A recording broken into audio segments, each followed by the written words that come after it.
I am indeed recording. Great. Thanks, everybody. I'm glad you're all here despite any other attractions or complications. Our first main item will be the website. We will leave the logo until later. That is an item which, as there is a potential conflict of interest, Anna, who can only make the first hour and not the last half hour, has asked to be moved to that later time. That all makes good enough sense. While we wait for Milena to arrive, I thought we might pick off one or two other items, actually starting with the Heritage Trail.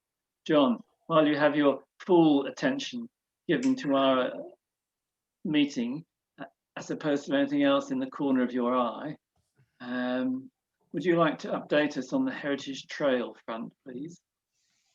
Yes, you, Malcolm, and I had a meeting with James Sartin and Catherine Crafter, both of the Hertford Town Council, the first being a councillor, and we agreed a way forward, which was good, and that anticipated a council meeting, town council meeting held on the 21st of June, at which some but not all of the places that had been put forward as candidates for the trail were agreed. And then Catherine Crafter wrote to me about the Hertford Football Club. Basically, I don't know quite what she expected me to do, but I don't think it's a candidate for a heritage trail.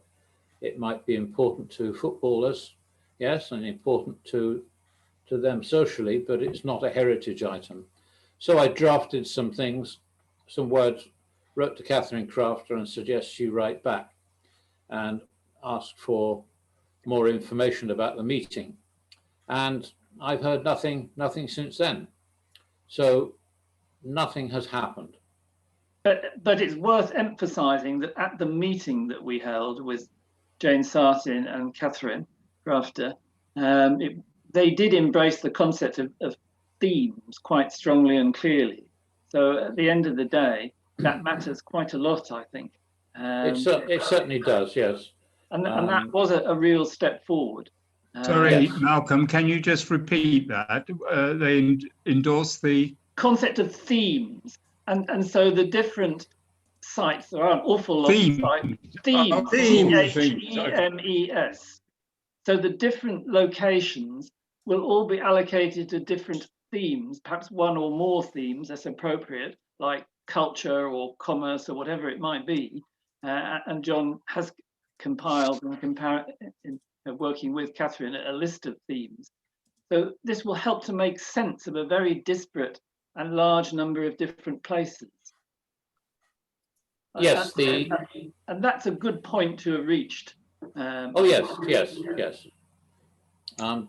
Before we held this meeting with the council, did anyone ever consider that there are too many sites on the map? But are people wanting to do a town?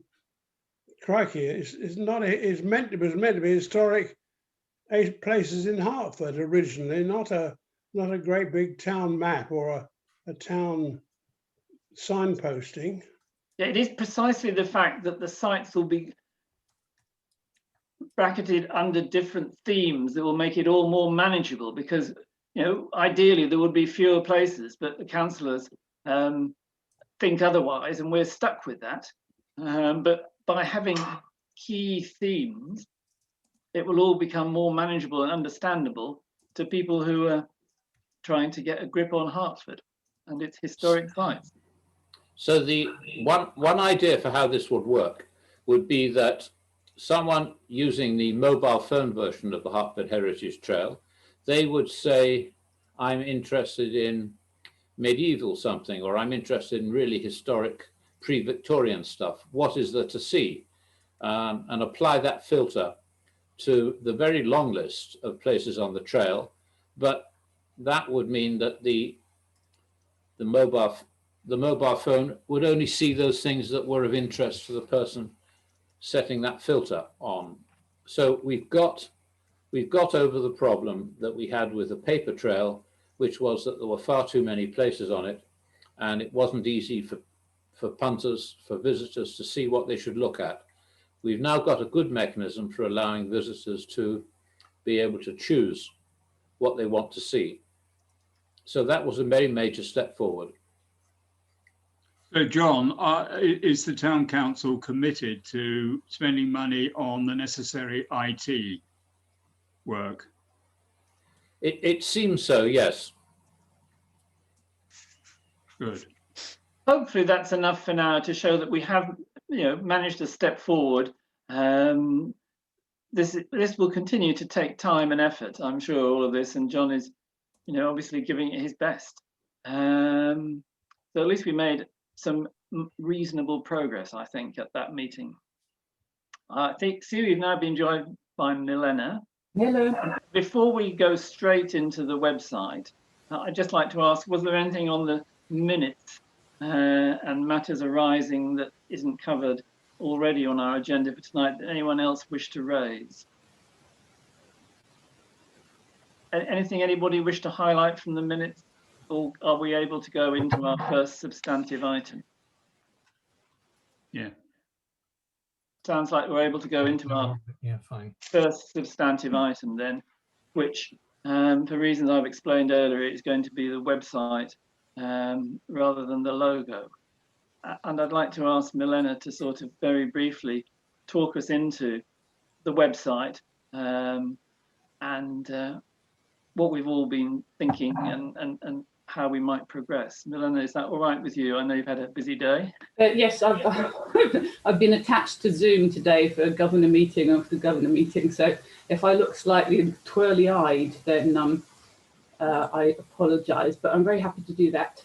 Yes, I think as everybody knows, there was an initial website meeting where Terry and Mike and Anna and John and I considered other civic society web pages, and then considered ours and thought about what we thought worked, what didn't, what was most appropriate for our size and scale of organisation,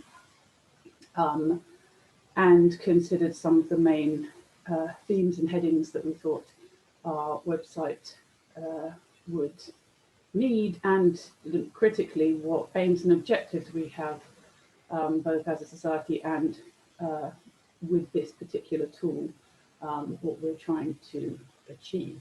I circulated a note of that meeting which summarised as far as we had got. I can speak to that, but I think that most people will by now have a chance. It might be more productive to look at it, and it might be more productive to just answer questions if there are any outstanding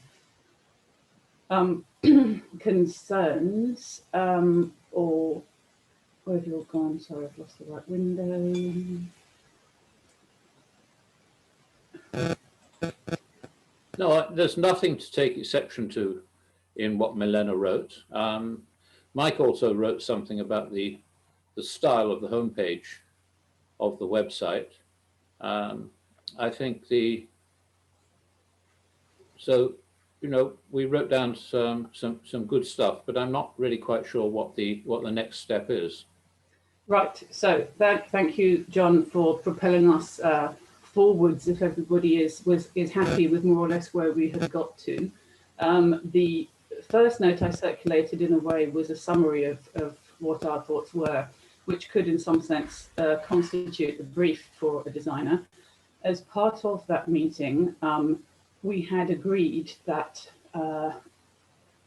if possible, Anna would seek some initial ideas of prices from web designers who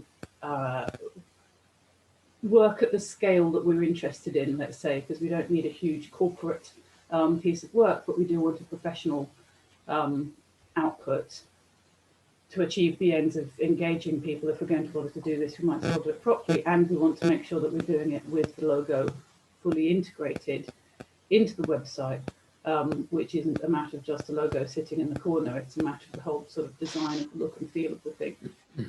And so we asked Anna if she could sound out for an initial estimate of what that might cost at not commercial rates, because we couldn't afford that, but from people who might be prepared to acknowledge the limitations of the budget of a charity. And she kindly agreed to do this. Anna, you can correct me if any of this is dating when I sort of finished explaining.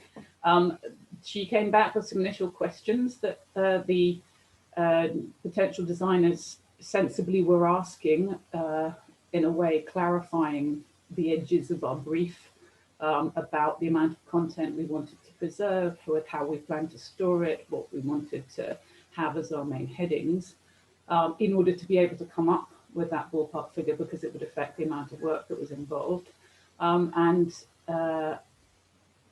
With a slightly slow response rate, I responded to those questions. I didn't see anyone else offering answers to those questions, nor have I seen any comment on those answers, so I assume that they roughly reflect what everyone was thinking. Additionally, I circulated, I think not just to the STAT subgroup, but to everybody, an initial proposal about what the structure of the site could look like as a working draft for a potential designer to come up with a ballpark price for doing this, which then once they start work, if we then want to amend what I suggested, we could always amend that, but at least it gives us a starting point, because I think it's quite helpful to make a starting point thinking about where we're going, rather than stare at the site, which is the way I was doing it up until recently, wondering how every single piece of information that was there was going to be mapped onto the new site. I think it's more helpful to throw a fishing rod into the future and think we want it to look like this, and then go back and pick and choose from the content we have and supplement that with new content where appropriate, and archive the rest so nothing is lost, but the things that aren't so current to our activities, or just because they are literally an archive. It's useful to know how, that we've got X number of newsletters, but they don't all need linking to from the first page, for example. And so I circulated that structure. So as I understand, the next steps would be to ask Anna if people are happy with that as a starting point, if she could share that together with the other answers, and with the prospective design candidates, to give us a sense of what sort of sum we might be looking at, and and then we can decide whether or not that's something we can afford, and whether we think that's worth spending for what we would get in exchange. But at the moment, it's all very abstract in the absence of knowing what. Can I just interrupt? Mike is suggesting that we all mute ourselves because there's quite a lot of interference. I didn't want to interrupt Melena's flow, but can we do that, please? Unless you're actually speaking, or perhaps happen to be the chair. Yes, obviously we wouldn't make much. Unless your lip reading skills have improved since the last time we met, I won't mute myself. Milena, have you more or less reached the conclusion there? I think I have. The only other thing to say is, again, in a sense, I'm summarising things that have already been circulated, but I think it's useful for them to be re-aired so that everybody has them fresh in their mind before any discussion. I think it's good. Was that what had been omitted so far from the summary was the involvement of the membership, and that is something which I think we can straightforwardly incorporate into the proposed course of action by showing some leadership as the committee and setting out what our plan is, and asking for comments, and then we can see what people's response is. I think it's important that when we communicate these plans to the membership, we do so having framed, if the committee is in agreement with proceeding in this fashion, we do so having framed the question in such a way that it is a very positive move and proposal. It isn't an open-ended, we're thinking of this, what do you reckon? It's this is our plan, this is how far we've got with it. Anyone who has any additional suggestions, of course, please let us know. Our time frame is this, and we intend to move forward. Otherwise it will stall before it's even got off the ground. So while I would value the input of the wider membership, I wouldn't wish to give the impression that this is a should we or shouldn't we style consultation. If we receive a huge swathe of responses back saying, what do you think you're doing, we can think again, but I don't think that's how we should be framing it. Thank you. That's fair enough. I think we should be purposeful. Do other people have any substantive things? I can still hear. Do other people wish to make any? I can see Andrew's got a hand raised. Andrew? And then Mike. Andrew, you need to re-mute or re-unmute, sorry. Sorry, unmute. I beg your pardon. I clicked on the wrong thing. Obviously, we're trying to find a web designer who can do this work for us at a price that we think is affordable. Would there be any mileage in looking at what other civic societies have done if there's a website that we like and find out who they used? Can I chip in there on that point? Milena did mention 4 civic societies in particular in one of her notes that was based, I think, on discussions with others on the subgroup. And I was wondering myself whether it would be helpful to contact those 4 societies to ask them, was their website done reasonably recently by somebody who was a professional person who could conceivably work for us as well?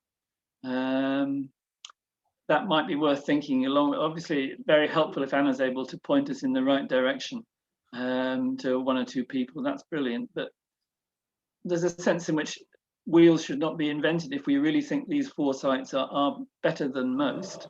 It may be that they were done by people who are not able to help us as well, but it's just possible that some of them might have been done by people who are essentially commercial operators and might be willing to help us as a charity just as much as those other 4 societies. I think that's also worth. I'd say just, if you, I'm not sure how you want to organise this discussion, if you want people to respond as we go along rather than group things. And I think Anna probably has a contribution to make about this, which would be very informed. I would say, just to clarify, seeing as they were my 4 links, those were examples of the type of thing that we were looking for. So it's not so much we would be reinventing the wheel. It was just sites which had features which we thought were worth discussing and we wanted to consider. So 2 of, the Highgate site in Birmingham Civic Society wouldn't be appropriate because the scale of them isn't actually comparable. Nevertheless, there were things to do with the structure and the choice of visuals that we thought we wanted to discuss, and so those were drawn in. But certainly one could ask the question. That I just wanted to clarify that. I think Anna had a further comment. Yes, as does Mike, but let's have Anna first and then Mike. So I was just going to say that, so I am looking at someone who's very small scale. And web design has always got a lot of experience in. When I did have a conversation with him, because you were talking about looking at how other civic societies done, it was the first thing he did. And I think that's how they do it. They would compare, they look at sites of the similar style that you're looking, or similar aims that you're looking at, and that's how they would decide or consider building the sites, and then have various options. So I did, like Milena said, I did go and speak to him. And what I think I need to do now, if you still want me to progress, I mean, fine, if you want to kind of look at who other civic societies have used, but I think it's more about a kind of template that I might have used, not necessarily a web designer. But what I can do is, from what you sent, Milena, what I was going to do was just go through it and see if there's anything outstanding on the list that I sent, and then I can go back and get a quote. But this is definitely someone who he doesn't work for a big corporation, so it won't be a big sum. Having said that, I don't know how much it is, but we were going to use him for something else, a restaurant that we did, and he really wasn't expensive considering what you normally get from larger corporations.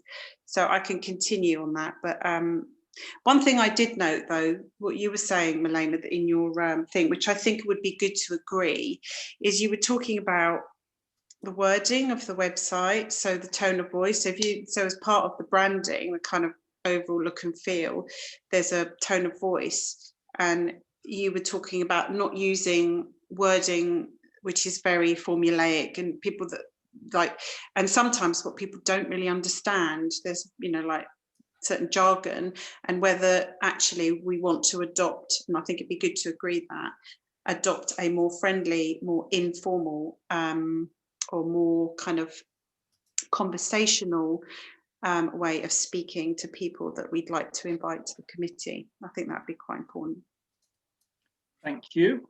That all sounds helpful. Mike, did you have anything you were still wanting to say, or have we covered some of? Well, I think we have. I've now actually found the email, which I've actually missed, which was the conversation with the web builder, which was 22nd of June, which passed me by completely. Do forgive me. And I can see that this is the conversation that I've, you know, that Milena was talking about, and I completely missed out. So I do apologize for that. But I can see that it's a very complicated view of things. But I think we need, I just wonder whether people would like to just look at the wonderful selection that Milena had, of websites that Milena had chosen for us, so we can actually visualize what we're talking about. Sorry, can I hold you there? Terry's just raised a hand. Terry, unmute yourself, please. Can you hear me now? Yes.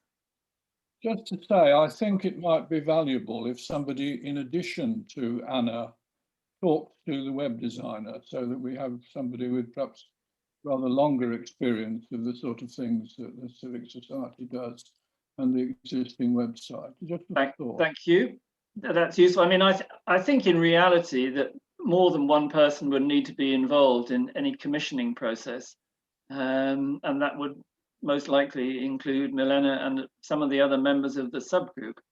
It wouldn't be appropriate just to delegate the whole of this to one person, but that might still be the next step but one. The next step, I still think, is to take what we've got so far and just issue it as a very brief, half a page to a page document to the members to say we are really quite convinced that we need to upgrade our website, and here are some of the key points that we have in mind in terms of what we're trying to achieve, and to give them a brief opportunity to make any comments or conceivably offer help, but not really expecting that, just to at least put them in the picture. Otherwise, we're really missing something, I think. John, you've got a hand raised. Yes, I think it would be useful to anybody we talk to along these lines to give some indication as to what we expected the deliverables to be. Mm-hmm.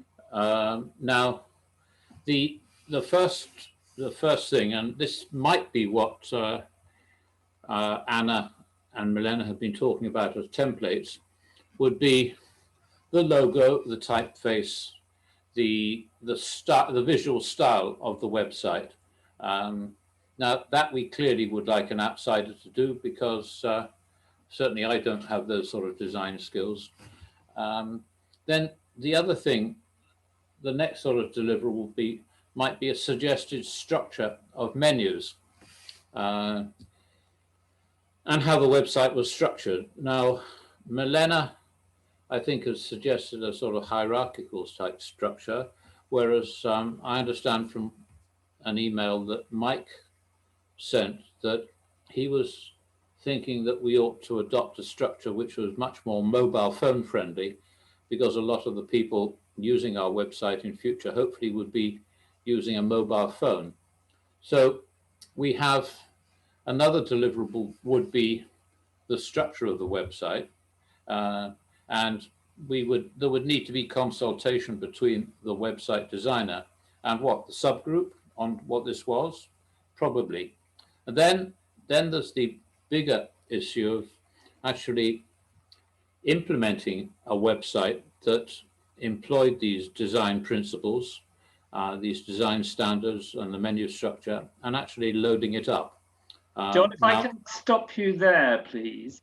That might all be loading up a very brief introduction to the members about what we have in mind, with a bit more detail than is realistic and sensible. you know, when we go briefly first to the members, it's not with over much technical detail, it's with enough, and it might include giving some examples of some websites which we could say, well, none of them is perfect, but they all have, one or two of them have this and that features conceivably.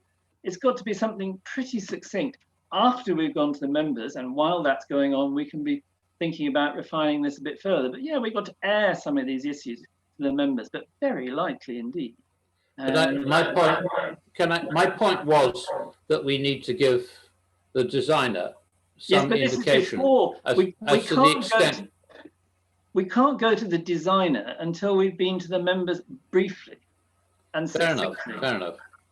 That's essential. Just to sort sorry, of. Michael, Malcolm, can I just ask? I think everyone's agreed that we want to inform the members.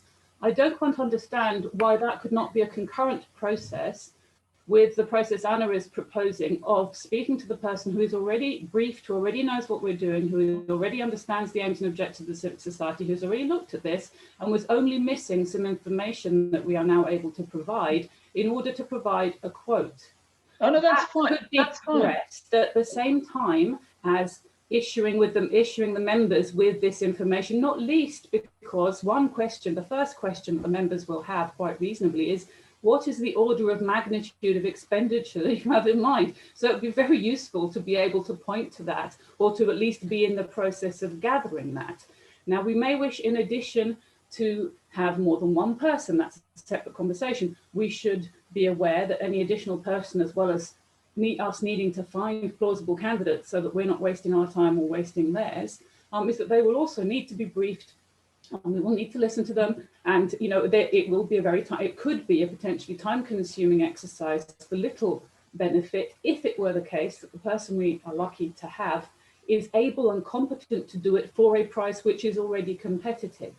However, the point about the members, I don't think is one which is something which precludes continuing along this path. It can be done concurrently, and I would propose, if the meeting is acceptable, that we commission Anna to continue this conversation as she was doing, using the answers to the questions that have been requested that we now have, and then we will find out from this person what a apparently competitive ballpark figure is, and then we will have more information to be able to add to what we've put to the members. Yeah, what goes to the members can be the core of a document that Anna could take to whoever it is she might have in mind. But she's already spoken to the person, Malcolm. She's already has with the yes, brief. but it will still help to. It will still help to have clarified a little further. You have done some useful work in the last few days to bring together the thinking of the subgroup. That needs just condensing and simplifying and making accessible to members in broad and general terms without too much detail, but perhaps mentioning a few key websites. Well, I can certainly do that. I can draft something which is because effectively that is what I have done for the members of the committee who are not on the subgroup. That is the content of the email I have already I think so, yes, your various emails. People about how far we've got, but the point I'm making at the moment is that we have a person who is primed to tell us the crucial thing that we need to know in order to assess how big an undertaking this is compared to what it stands to benefit us. And we could progress that alongside telling them, and what we use to tell them, what we use as the basis to ask them for the quote, we are not then bound to completely. If the members then come back and say, well, you guys have completely missed this bit out, and go, whoops, that was a big thing to miss out. Let's brief the bloke and he might add a bit or take a bit away. But the notion of making things that could be done concurrently, sequential, for a reason I'm yet to grasp, is something that I'm struggling to understand. You might be overemphasizing the financial aspect here. What the members need to know is what we have in mind in general terms, not actually the precise financial, the likely financial costs.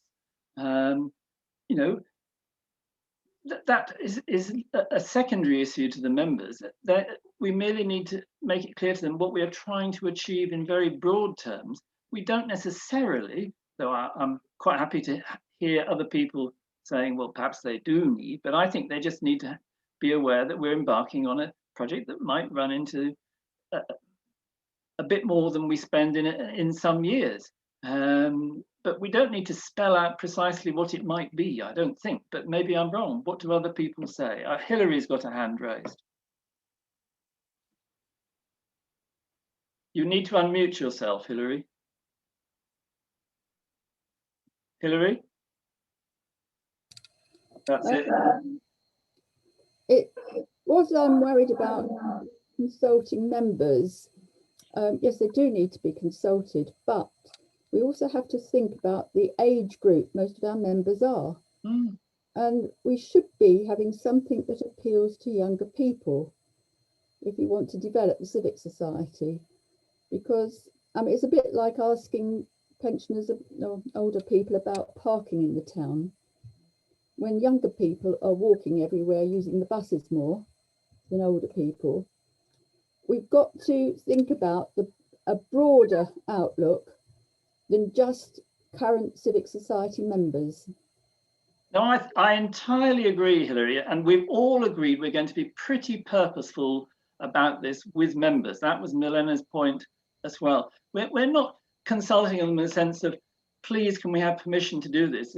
We are doing this, brackets, assuming no one has major reservations, precisely because we need, as a society, to appeal to as broad a spectrum of people as possible. Otherwise, we don't have a good future. That all makes a lot of sense. But what I don't, are you then saying that we're doing that while progressing what we're doing, or so we can up do to it a point? yes, or are you saying that that is basically a hurdle that you view as necessary to? No, I don't see it as a hurdle. I'm trying to figure out what you're saying. That's the. I'm not saying hurdle. I'm not saying hurdle. I'm saying let's just get the document for members right. Then let us, as we send it to the members, and it's more or less a done deed already because we already drafted it. It can also go to whoever Anna has in mind. There's no hurdle here.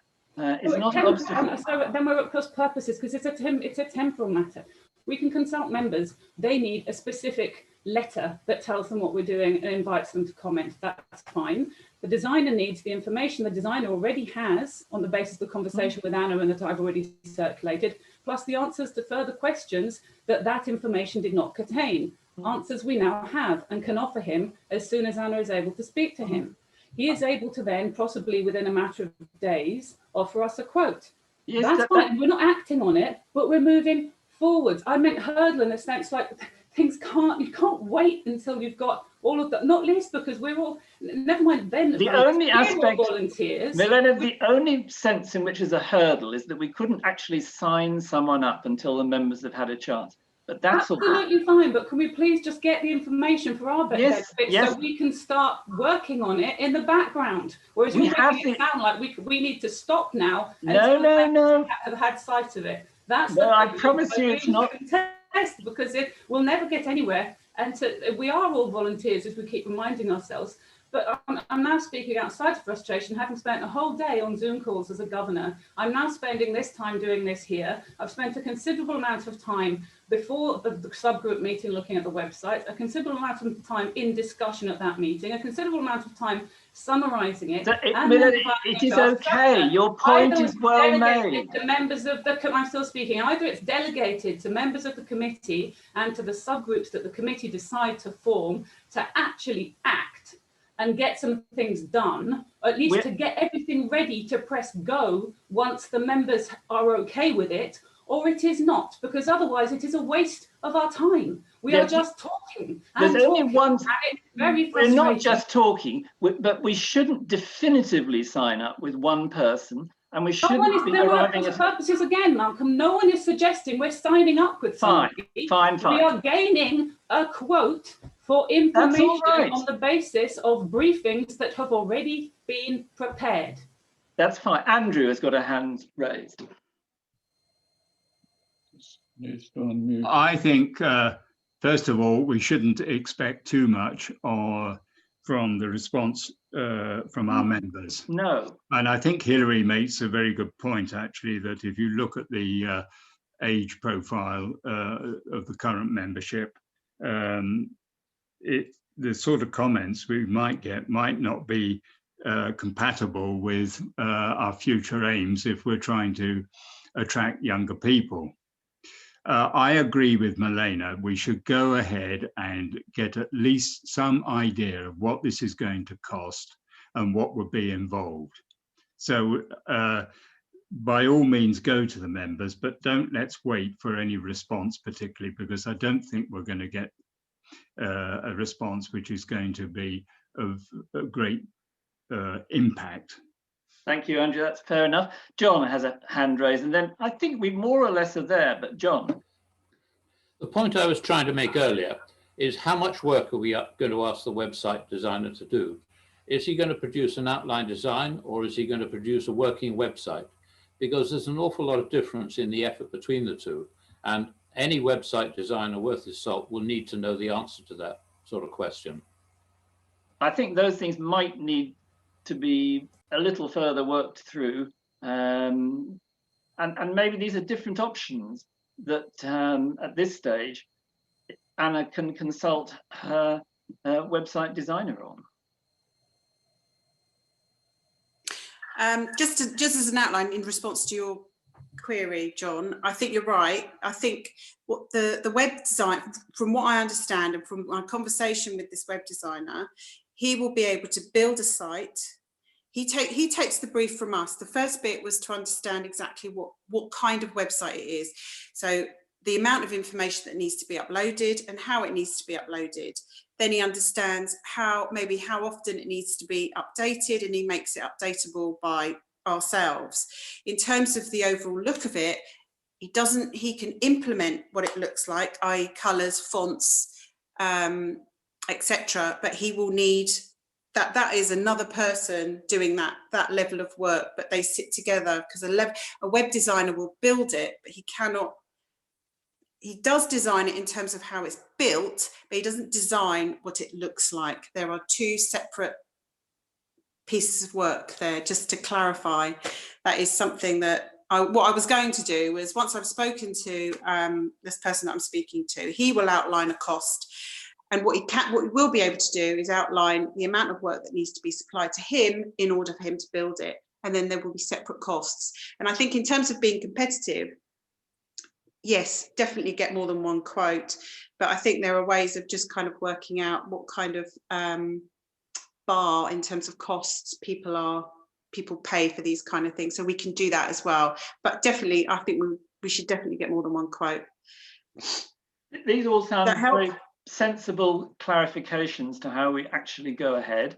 John, did you have a further point as a member of that group?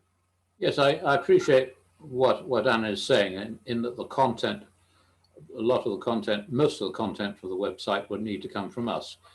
What I'm trying to understand, though, is if we take an analogy with building a house or an office block or something like that, are we expecting to have an architect, or are we expecting an architect and a builder? Anna? You will need an architect and a builder. Well, that's a useful point that would actually need to go in the note to members, I think. But it doesn't. Which I would include in the cost. It doesn't stop Anna from, at the same time, informally starting consultation with one or two people that she might have in mind. Andrew. A question to Anna. Are we then looking at two separate costs? And if we've got the web designer looking at the functionality of the website, then how do we get a cost for the second half? Well, in theory, it's work that a lot of it's already been done, because Paul's done the logo, and any work that that gets done in terms of look and feel will be aligned to the logo. So the majority of work is actually done, and all they need, they won't need someone to design every page. What they'll need is certain elements like typeface, colours that you can use, font sizes, how things look in terms of immediately as you're going through it. And it will be a design intent piece of work, but it's not, this is every page and what it would look like. But I can provide a cost for that as well. But the idea is what most web designers would have was that they'd have that information as well, and they use that to then apply that when they're building their website. But they don't need to have everything designed. So in other words, it's like saying you're asking the architect what beams to use, what windows to use, what brick to use, but you're not necessarily asking him to do a plan of every floor. Thank you. It's good to have an understanding of these different things. I think that's very helpful. I'd like to think that we actually are more or less agreed in our approach to how we start this up. There need not be any delay. There's no hurdle in the sense of the members being consulted, but we need to make sure that we press that forward as quickly as possible, as well as starting to consult. And the members themselves should be given a deadline for any responses. Terry has raised a hand and he hasn't yet said anything. Would he like to perhaps give us a word or two? Just to say, maybe a way forward at this moment might be for you. You've clearly, Malcolm, got ideas about what might be written out and circulated to members. Perhaps if you produced a draft, all of us could look at it and see whether it's... Yeah, I would produce it, if it was me or whoever it is, the combination of people who respond. It's the things Milena has already written, plus what Anna has been saying just here and now this evening, plus a few very general words of introduction, which I could do. My point being that we need to say to members that this is really important in terms of the future of the society. It's a sentence or two along those lines, but I think it's more or less a done deed between Anna and Milena already in terms of what Milena has written, that Anna's just said, and I could add a few words at the beginning. It shouldn't be much more than a page or so that goes out to members. I would hope not, very much so, but I think you might want to try and assemble. All right, I'm prepared to have it. Someone has to take the lead, and you might... Will you just wait and just listen to what I'm saying? Sure. And some introductory words and circulate it to us. So we have a clear idea what it is you're trying to ask members about. Okay. Would that be a way forward? That all makes good sense. Does it make sense to Anna and Milena that basically it's what Milena's written so far, what Anna has said, and some introductory words from me? Is it not just about just saying that we want to do a website? As Yeah, but why we need to go into any more detail than that? It needs literally a sentence to members, the one I've already said about, you know, in the world in which we now live, websites are far more important than they ever used to be. We need to go on trying to build the membership of the society. We cannot do that unless we have a good, modern and convincing website. Otherwise, we will not. Malcolm, it needs no more. You've just written it. I've written it precisely. If you take that down from the minutes and circulate it to members, that does the job. They don't need to worry about the different stages of a web build, whether or not it's a one-stage quote or a two-stage quote. If they want more, they can get in touch and they can be given more. I'm quite prepared if you're all willing to, as I say, try and knit together something of what Milena has been saying and writing, and a little bit of what Anna has been saying this evening, and adding literally a sentence. But I think what we're saying, so we're going in circles slightly, Malcolm. What we're we're not circling. What you're being told clearly by Anna and by myself is that the idea of knitting together an internal document which specifies a brief and some technical specifications about seeking a quote is not what you put to members. What you put to members is the brief outline to start with, because they will not read a whole page, because it's a public information exercise. Yes. And so we're trying to say it was beautiful what you said. You've done it. Please do not add bits from my stuff and bits from Anna's stuff plus extra. So I'll draw that. You will alienate the members who will then wonder what the hell we're doing. It's very, very simple. Very simple. A paragraph or two. That's it. And I will circulate it. You can all. I think we just have to acknowledge then, Malcolm, that I strongly disagree with your public information approach to communicating with your members, because the paragraph, which is 2 sentences, is what should go out to the members, if you're asking, and not my document or Anna's. It does No, not your flag document. that, I suppose, other than that people will feel alienated and not bother to read. If it can be Whereas done, if they get, I am still talking, if they get a brief outline along the lines that you just said, which tells them that the committee still exists, it's still alive, it's still breathing, and it's in the 21st century and it's doing its best, that's what they want to know. okay, thank you. I will try and produce an ultra succinct document, half a page, maybe less. Now, listen, Hilary is the last person to speak here. I think we've all gone around this course enough. I think we're clear. But Hilary, did you wish to add a final word? Yes, I would suggest we follow Melena's suggestion, keep it very short. Once you start adding a little paragraph, it'll start getting complicated. If people want to know more, they can get in touch with yourself or Melena. Exactly. Just don't go more than Okay. 2 or 3 sentences and keep it at that. I will try and do it in 2 or 3 sentences. We've got Margaret joining us, and we're just drawing to the close of the discussion of the website, Margaret, and we've agreed that members will be consulted on our plans to build the website, but the briefest of brief documents, a few lines only, hopefully. That will hopefully do the trick, and at the same time this will enable Anna hopefully to, in terms of what we've already been written and discussing this evening, enable Anna to have a little further discussion with 1 or 2 prospective sets of people who might be involved. John, do you have an important last point? Very briefly, please. You need to unmute yourself. Yes, I've just done that. I suggest we proceed with Anna and Anna's contact, look at the price, and then only at that stage worry about whether we need to ask anyone else if they would like to bid for the work, because to go out to bid is much more effort, and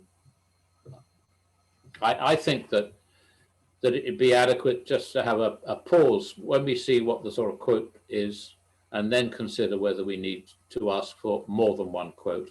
That's looking at the actual commissioning process. All we're needing to do now is enable Anna to do a little preliminary sounding out, while at the same time members get a brief consultation opportunity. I don't think Anna is in any way precluded from starting to have a bit more dialogue with 1 or 2 website builders and architects. I suggest that the website subgroup convene again once Anna has had a chance to gather this information, and then we can report back to the wider committee. I think we just need to get on with it, to be honest. Exactly, that is the crucial point. Melena and Anna have got the understand what we're talking about. We're talking about 500 quid, aren't we? 750 at the most to do this sort of work. I mean, I could just share screen with you and just show you just the kind of thing that these folks are going to do. I mean, we're not talking of thousands of pounds and this a massive scheme of things. This can be explained in half a page of A4. I think they should just allowed to get on with it as quick as possible. Well, we're not going to mention prices to members, so we don't need to. No, I'm not talking about that. Why should you suggest that to me? I'm suggesting that we're not talking about thousands of pounds. No, we're not. Well, so Anna, what's the ballpark figure? Anna, you need to unmute. Yeah. Anna, you need to unmute, please. I don't know off the top of my head, but I would agree with Mike. I don't think it's going to be thousands. No. So it might be £1,000 at the uttermost by the time all is said and done, but it's not a fortune. So it's good to be aware of all of that, but we're not going to say that to members. I think we must conclude this item. Malcolm, why should you think that we should do that? Why did you come in and say what we're not going to mention? Why did you think that I would want to mention that to members? I was just clarifying. That was your thinking. Terry has a point as well, but then we really ought to conclude on this, I believe. Okay, thanks very much anyway. Sorry, I think they're doing a great job. Can you hear me? Yes. I made a point earlier, and I'll just ask directly, would Anna appreciate someone else from the committee accompanying her in these discussions? I think at the moment, I think it's fine. I think when we get into further detail, I'll tell you what I will need help with when we start sifting through all of the exact information that needs to go up there. I've probably got enough to get a quote from him now, but then it will come to the detail and further questions, I'm sure, and questions that I probably can't answer. So then I will definitely need help, but I think I've probably got enough to be able to go back and have a discussion about the quote. Thank you, Anna. That's helpful. Thank you. And that makes sense to me as well. I say, I really believe we are sorted now, and thank you everybody for a very useful discussion. I think we've ended up in a good place. On this item 5, about recruitment roles on the website, there's also Peter's absence, and I wanted to say a few words here. So this is something very different. The other day, I did have an opportunity to have a face-to-face conversation with Bill, Peter's partner, around the 3-month point after his stroke. And Bill was concerned, as anyone would be, by the fact that it's the first 3 months that you make most improvement following a stroke, and improvement that you make after that is likely to be limited. That is the absolutely clear medical advice. And Bill has been doing all he can and has risen to a very big challenge here, but Peter's ability to communicate remains very limited. For instance, he is trying to learn the alphabet. This is difficult for Bill. And there was one particular thing that troubled Bill, just in case anybody is able to help, which is that he finds it difficult to persuade Wallace House, their surgery, to issue the right prescriptions for the drugs that he believes that Peter needs. Bear in mind that Bill is someone who doesn't have digital skills, and I did wonder if there's anybody on the committee who has enough experience of Wallace House in particular, or that kind of thing, so that I could go back to Bill and say, well, X or Y thought they could conceivably help a little here. I don't have to answer this evening. I just wanted to leave that thought. The other thing I wanted to say is that, you know, if Peter does ever manage to make it back to the committee in any real sort of normal way, that will be a small miracle. And now miracles do happen. People defy all the doctors' forecasts and so forth. There's always hope, but it's not looking good, and it sort of reinforces the sense that I've had growing that we probably need to try and think how we manage without someone who, to my mind, was always an absolutely key player of the society. You know, he was our public face. He drafted most of the key comments that went to East Herts Council. So he was hugely important to us. But whether we ever get him re-involved on that kind of level looks more than doubtful now, I would say, which is a very sad state of affairs. So that's really all that I wanted to say there. And again, you may all reflect on that. I'm not suggesting we go into too much detailed planning even yet, but it is something we'll have to all think about. And I say, if anybody feels they can help with this problem that Bill has about communicating with Wallace House, do please get in touch. Hilary, you've got a hand raised. You need to unmute, Hilary. Probably the most appropriate people to help are Health Watch Hertfordshire. And if Bill could speak to them, they would help him through working on how to get the best help for Bill. It's got a website, so you only need Health Watch Hertfordshire. Hang on, Hilary. Bill is non-digital. He needs a bit more hand-holding than that. Well, If it's that- called to Health Watch Hertfordshire. It's not. Okay, there's a phone number as well, is there? Yes, and you can look that up on the website. I can look that up on the website and give it to him. Yes, I'm happy to do I that. think, and then they can talk to him about the support he needs. But I think individually it will be too difficult for one of us to get in, because they've got to get to talk to the doctors to sort this out. Not for a lay person to try and sort out. No, fair enough. Is that the organisation that Veronica is involved with? I don't know if she's actually a member of, but go individually to them, to the website, get the phone number and give it to Bill. Sure, I will see what I can do. Thank you very much for that advice. That's an important point, and I have noted it. Right, we've spent an hour, we've got half an hour left. A word on planning issues. Are there particular issues that are worth a brief airing? And if so, what would they be? Perhaps that's one for Terry or Andrew in particular. Well, can I lead on that? I do check on the lists every week. And so far, Terry and I have been handling the ones that need some sort of response. So I think with regards to the loss of Peter's services, we can actually fill in to some degree. We can't bring his expertise to bear, but we, I think, are sufficiently competent to at least identify those applications which we should be responding to. As regards what we've done recently, I responded on the Hartingbury Park proposal for a continuing care residential unit.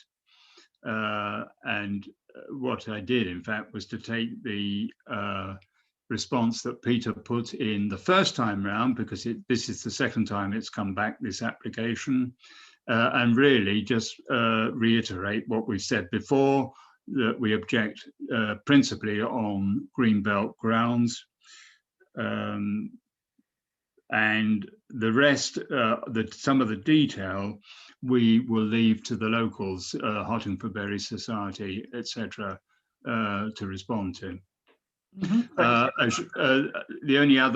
only other thing to note is that two decisions have come up, and I circulated the committee on this. There's the Tamworth Road one with its 39 conditions, which will go a long way to address the concerns of local residents. And the other one is the Mangrove Road development. And I think, Milena, you have obviously been kept informed on that. Anybody else wish to raise any other ongoing planning matters? Just a comment about Hartingbury. In due course, we may get asked to make some comments at the public inquiry on the first application, but that is not going to be till November, but it's a sort of time that turns up quickly. I don't know how we're going to, well, I don't know that we necessarily need to get involved, but we just need to be able to put our face up if we have to. Terry. Richard mentions the appeal against the refusal of the first application. Only in the last few hours, I've had an email from Jan Goodeve to say that the appeal's been withdrawn. No, that's good. Wow. That is definitely good news. I would have thought. Than that. Well, that's a very positive matter, I would have thought. Appeal withdrawn. Yes. Yes, good news. Is 82 Ware Road also being withdrawn? Well, the application's been withdrawn, yes. Yes. Also good news. Well, it may not be the end of the matter, but... No. As some of you will know, the proposed access was from a system of private roads. And I think it finally dawned on Hertford Planning Services that if they haven't got right of access over the roads that lead to the way in, the application, even if it was approved, would never be implemented. There's obviously some discussions going on, but I don't know the ins and outs of the legal side of it. No. The other thing I should just mention as briefly as possible is that I did appear on behalf of the Civic Society at a hearing relating to a licensing application. Quite interesting. I think probably none of us can be unaware that the previous Café Rouge has turned into a pizza and small plates enterprise. Well, in addition to that, the company called Dough Bites 4, believe it or not, Dough Bites 4 Limited. How on earth they dream up these names is quite beyond me. Had made a licensing application to use the second floor of that building for a late night lounge bar, not a nightclub, a late night lounge bar. The problem with that proposal is that it has a party wall with a flat number 1 4th Street, which it actually belongs to now the son of a member of the society. It was Francis Luck, who in the past was actually the registrar at County Hall, sold it on to her son. And there is a tenant in the property, and there's another flat on the floor above. I've been in that flat, and I can assure that there's going to be absolute hell for that person in there. Well, eventually a license was granted, but it's subject to a condition that requires acoustic enhancement of the party wall, involving a professional. Oh, well, good for that. Good luck. Person that I mentioned, the Institute of Acoustics, or somebody of that kind. But it's quite illuminating to be involved in a hearing of that kind. Not quite the same thing as a planning inquiry. I think Andrew may have experienced it in a different context a few years back. I do think we need to keep a bit closer eye on these licensing applications, because in the part of the hearing where the applicant's case was put forward, it became clear that there are quite a number of, say, 3 or 4 premises that their licenses do allow them to be open till after 1 o'clock and as late as 2 o'clock. What I tried to establish was that the other cases don't have a party wall with a flat. And I think, well, we got the best outcome we could, but it was all rather interesting. Andrew? I'd just like to reinforce what Terry is saying there, because if as a town we are encouraging residential accommodation within the town centre, replacing some of the commercial activities that have gone on in the past, then we need to provide those residents with an acceptable quality of life. And that involves not being disturbed after midnight. Indeed, thank you. That's a useful general point. I think I've mentioned this in writing exchanges of emails and so forth. The other interesting thing that emerged in the course of my involvement with this is that the yard through the entrance, through the archway next to what is now proven was Café Rouge, is actually owned by Macmullans, and Macmullans have a right of way to their car park through there, although there is a very bold and strong metal barrier which at the moment prevents it being used. But the director of property for Macmullans overall is keen to reopen that, so that it would be very difficult for an exit, well, it's actually the entrance and the exit that's proposed upstairs to this second floor late night lounge bar to actually be used by people who came down and had a smoke, or maybe they were supervised by heavies or whatever, when late night guests at the Salisbury might be returning to the car park through this access way. also, I suppose, relevant to the issue about having buses, bikes, etc., going through Parliament Square. Anyway, Thank you. That's probably some people knew I was involved in that, but perhaps not everybody. I wondered how exactly. Thank you. Takes us on to transport, where the consultation continues. And I have drafted a brief note that would go to the chair of the relevant GRIP committee of the County Council, copy to one or two other people, just to re-establish a line of communication there that we've had in the past with Derek Ashley. Are there other transport issues? We can come back to all of that in a second. Before we do, are there other transport issues that anyone wishes to raise? Nope. So people have hopefully had a chance to see the relatively low-key email that I've drafted for Stephen Bolton. Does anyone have any particular points? If not, we can move on to the program planning, which is useful to have a few moments on. We haven't really managed to spend a lot of time recently.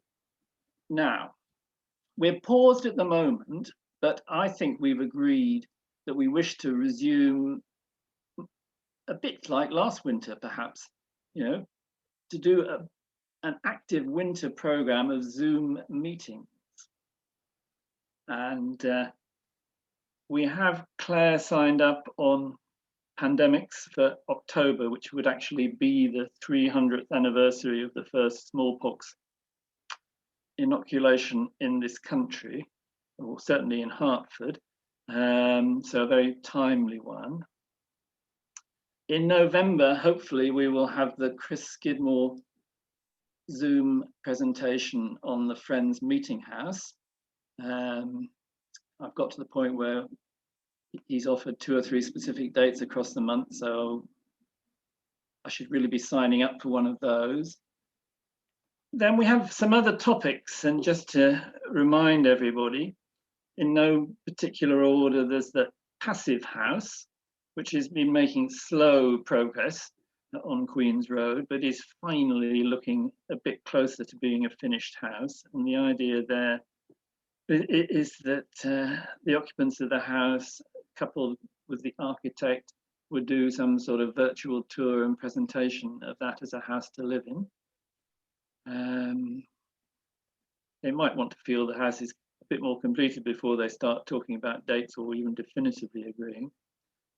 Other topics of interest, I think we ought to have Alan Ward talking about not just Lee Wharf, but also Lee Wharf in Hertford and how he sees the town as a whole evolving, the town in which his development will be a key component.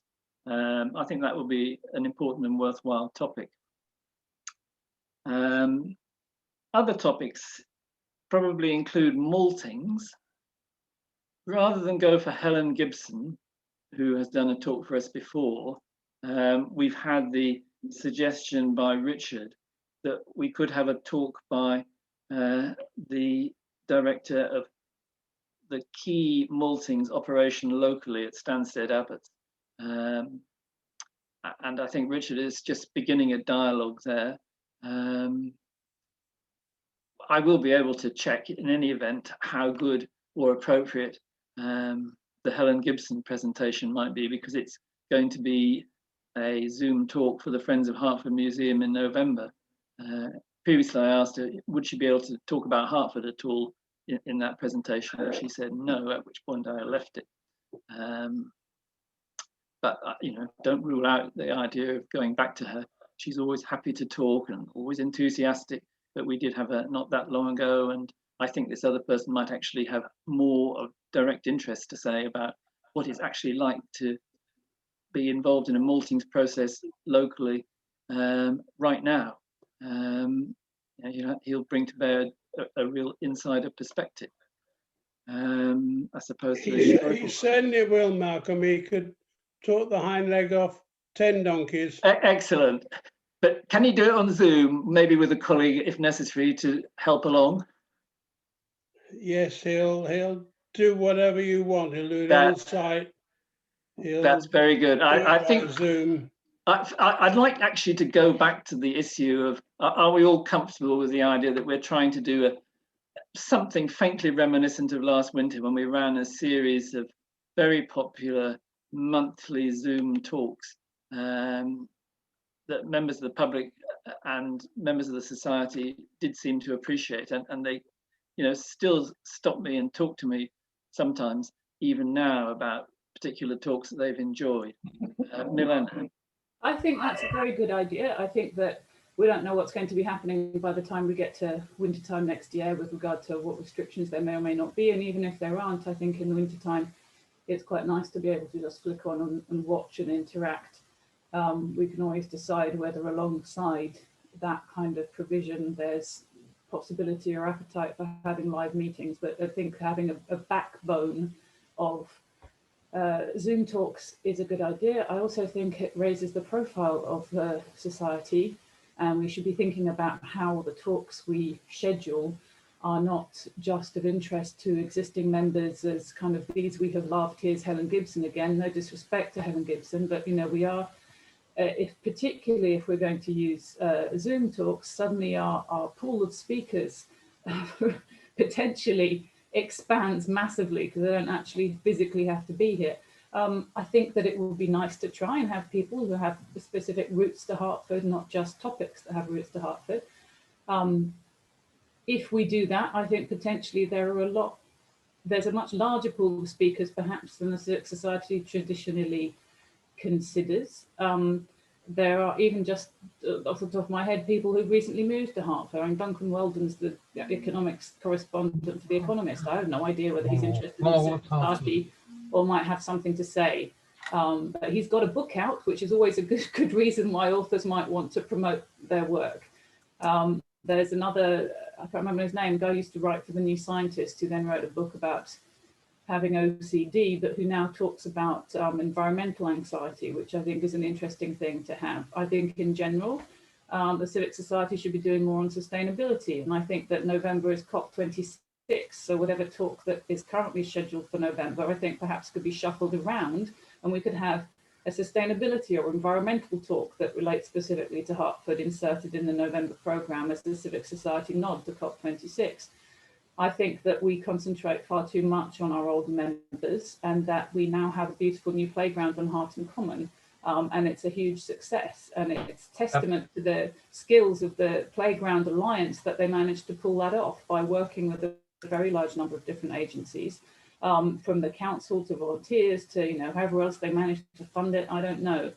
I think we should approach them and ask them if they'd like to speak to us about that experience and about what they'd like to see Hertford provide for children next. I think we need to really open up our minds to the potential of having. I think it's a great idea to have a pool of speakers, but I really think that we weren't used to perhaps having such regular talks, and we're still approaching it as if it's a matter of calling up, do you know so-and-so, he can talk the hind leg off a donkey. I mean, we can do better than that, and we can be much more engaging than that, and I think we should try. Thanks, Bill. I should say that Peter used to be very good. He was the most active person in suggesting speakers for us. So that's one of, it wasn't just his legal knowledge, he was very good about ideas, and they weren't always ones that was able to follow through. But anyway, Terry. Well, one thing we really must return to is the planning bill and planning white paper and government proposals for planning, which presumably in the next couple of months will become clearer. We mustn't forget that. It's absolutely essential because it's Civic Voice is saying potentially what the government are proposing to do about the planning system.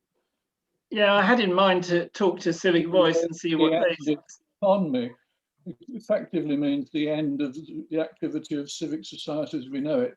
Just quickly, I think if Helen Gibson is giving a talk to the Friends of Hertford Museum, no way should we be thinking about asking her to give virtually the same talk or a talk on the same topic.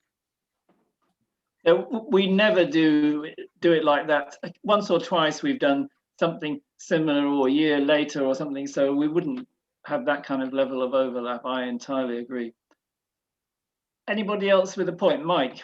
I'd just like to say that we can be flexible with these previous meetings if we know what the internet connection is in the village hall, because now I mean, I've got this kit here, but there's absolutely, I know that I can plug the camera that I was recording in before straight into the internet, so that we can offer both effectively, a live meeting and a meeting at home for those who can't or won't, or like me, be wearing masks for the next few weeks. I just wanted to say that the score is 1-1 at the moment, and I think the playground is absolutely amazing that Milena was talking about. I was there with my granddaughter, and I'm having my 73rd birthday party there next Sunday. At the playground? Yeah. Very splendid. John's raised a hand. A possible meeting topic that would be of interest to anybody who lives in an existing house in Hertford would be how to insulate it, how heat pumps work, something of that sort. And I think Hilary might have some ideas on how we could do that. Yeah, that probably to a degree gets covered in the Passive House presentation if we have it. But if it all drags on or isn't possible, we would try and find somebody else to take us in that direction. No, I think that we want to do it for the talk for existing houses. Well, not just for new houses. Yeah, but you need to space these things out a fraction. So we've got a semi-agreement for a talk on the Passive House, but let's also think about all these things take time to set up in reality. Let's by all means, and if anyone has a particular suggestion as to who would be good to do that, then I'll start the dialogue. I talked over Hilary then. I'm sorry, Hilary. Hilary, I do think it's a different spec for actually adapting an existing house to one that's being built as an eco house. It is different, and if you, I don't think you should be trying to do both in one evening. No, you certainly shouldn't.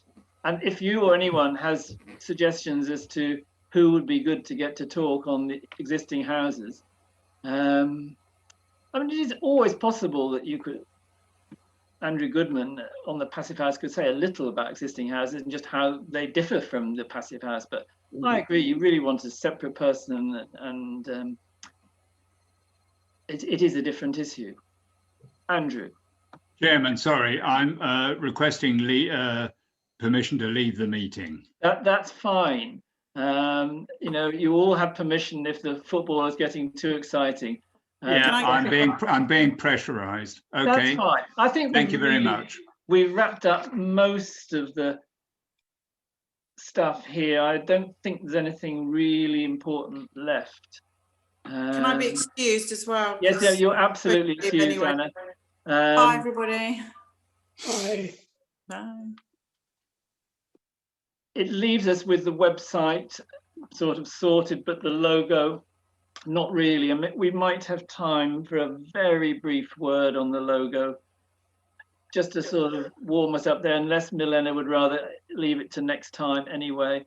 I think we'd all rather leave it till next time, Malcolm. Yes, I think there might be something to be said for postponing. I think we've had a constructive evening and got through, we've kicked that website around a bit. And I think we all understand each other's points of view a bit better, and we understand the website a bit better.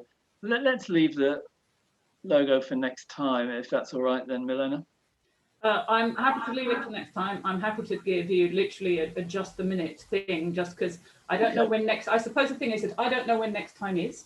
Hopefully, not much more than a month. Actually getting any of this stuff done, and you could think that the logo, the logo and the website probably will come online together, so there is a bit of time to do both, and I suppose that's the case. But at the moment, until we have this further conversation, we have stalled on the logo. We have chosen the picture, but we do not have the implemented versions, the colours, the design guide. There's a further day's work that needs to be done. The further day's work that needs to be done on top of all the work that's been done already. It would be unreasonable, I think, to expect that additional day's work to be done in a voluntary capacity. We have a costing for doing that further day's work so that we are then in a position to use and deploy the logo. The cost would normally be considerable, but for a reduced rate, it's £500, £400 worth of further work that's needed in order to then give us the product that we're then in a position to use. So that's basically the conversation that needs to be had. Thank you for that very helpful reminder of how the website, how the logo should be thought about and considered, or our starting point at least.